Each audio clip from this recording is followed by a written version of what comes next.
which of the 1,000 it will be, then all 1,000 will happen. Yeah, you can laugh at it and say, well, that has to be wrong. But there are so many other things in physics which at the time that people came up with had to be wrong, but it wasn't. You have to be a little careful, I think, before you say this is clearly wrong. And even in our own universe, quantum mechanics says there's a chance that things we'd ordinarily think of as impossible can actually happen. For example, there's a chance that particles can pass right through walls or barriers that seem impenetrable to you or me.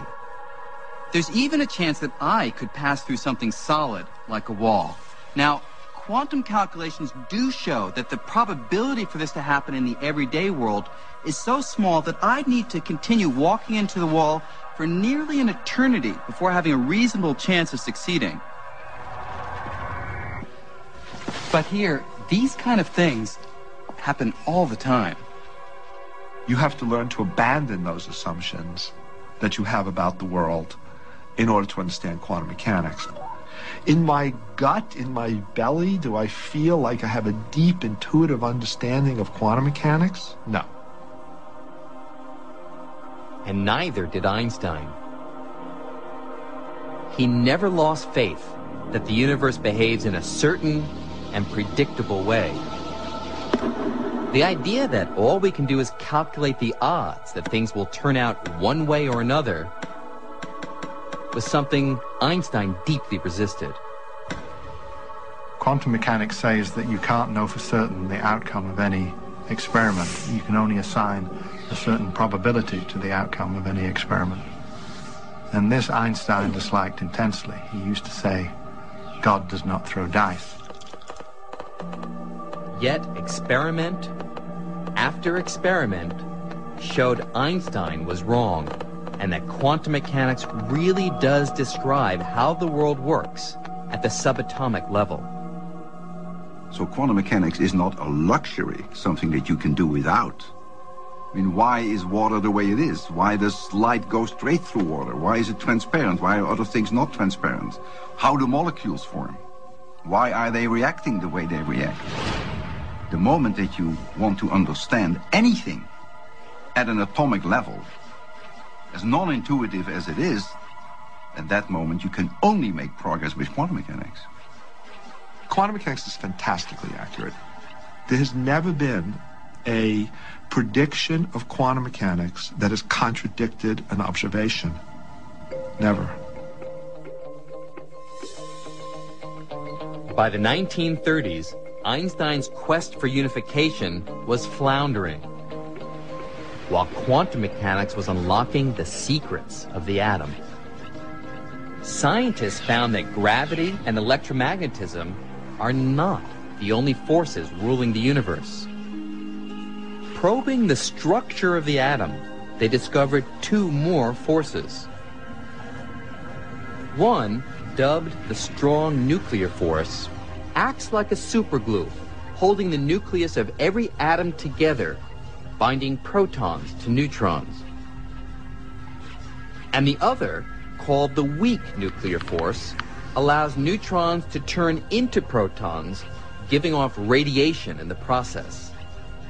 At the quantum level, the force we're most familiar with, gravity, was completely overshadowed by electromagnetism and these two new forces.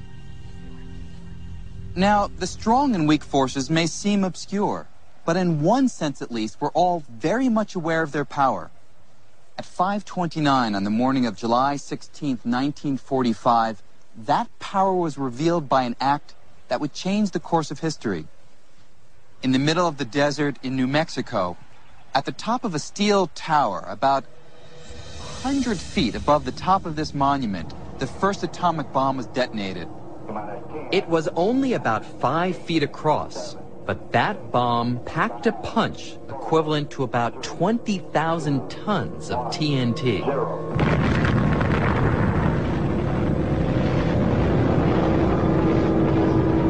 With that powerful explosion, scientists unleashed the strong nuclear force, the force that keeps neutrons and protons tightly glued together inside the nucleus of an atom.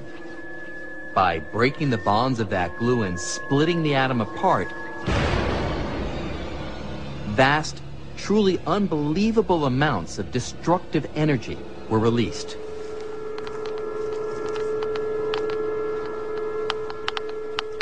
We can still detect remnants of that explosion through the other nuclear force, the weak nuclear force, because it's responsible for radioactivity. And today, more than 50 years later, the radiation levels around here are still about 10 times higher than normal. So, although in comparison to electromagnetism and gravity, the nuclear forces act over very small scales, their impact on everyday life is every bit as profound. But what about gravity? Einstein's general relativity. Where does that fit in at the quantum level? Quantum mechanics tells us how all of nature's forces work in the microscopic realm except for the force of gravity. Absolutely no one could figure out how gravity operates when you get down to the size of atoms and subatomic particles.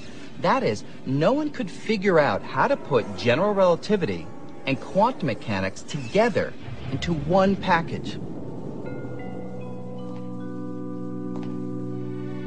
For decades, every attempt to describe the force of gravity in the same language as the other forces, the language of quantum mechanics, has met with disaster. You try to put those two pieces of mathematics together, they do not coexist peacefully. You get answers that the probabilities of the event you're looking at are infinite. Nonsense. It's not profound, it's just nonsense. It's very ironic because it was the first force to actually be understood in some decent quantitative way, but it still remains split off and very different from the other ones. The laws of nature are supposed to apply everywhere.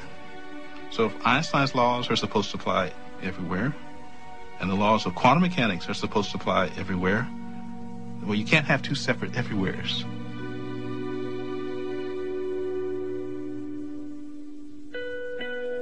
In 1933, after fleeing Nazi Germany, Einstein settled in Princeton, New Jersey. Working in solitude, he stubbornly continued the quest he had begun more than a decade earlier to unite gravity and electromagnetism. Every few years, headlines appeared proclaiming Einstein was on the verge of success. But most of his colleagues believed his quest was misguided and that his best days were already behind him. Einstein in his later years got rather detached from the work of physics in general and stopped reading people's papers. I don't even think he knew there was such a thing as the weak nuclear force. He didn't pay attention to those things. He kept working on the same problem that he had started working on as a younger man. When the community of theoretical physicists begin to probe the atom, Einstein very definitely gets left out of the picture.